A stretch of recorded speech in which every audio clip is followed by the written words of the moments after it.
pinsan, no? Titirahin na natin itong kanilang pangpinasal.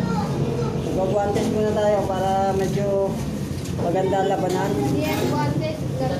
Gloves, pares lang yung gloves, guantes, sabi mo. Ayan. Marami silang customer dito. Yan po yung mga customer nila, marami.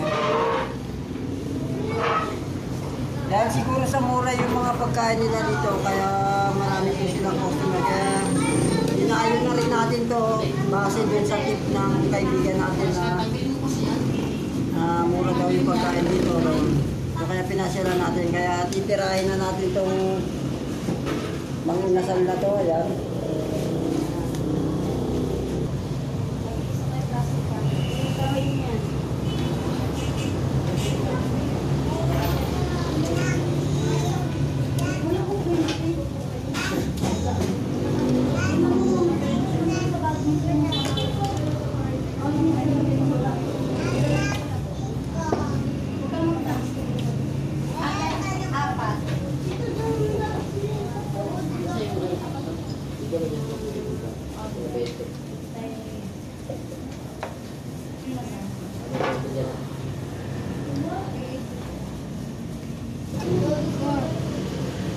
Yan.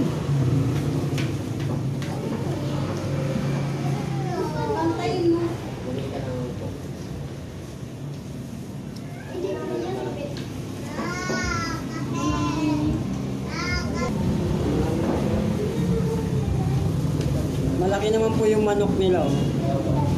Sulit na rin po sa halagang 95 pesos, hindi ka nalugi. Pwede dalhin yung pamilya dito, kahit isang buo kayo yan.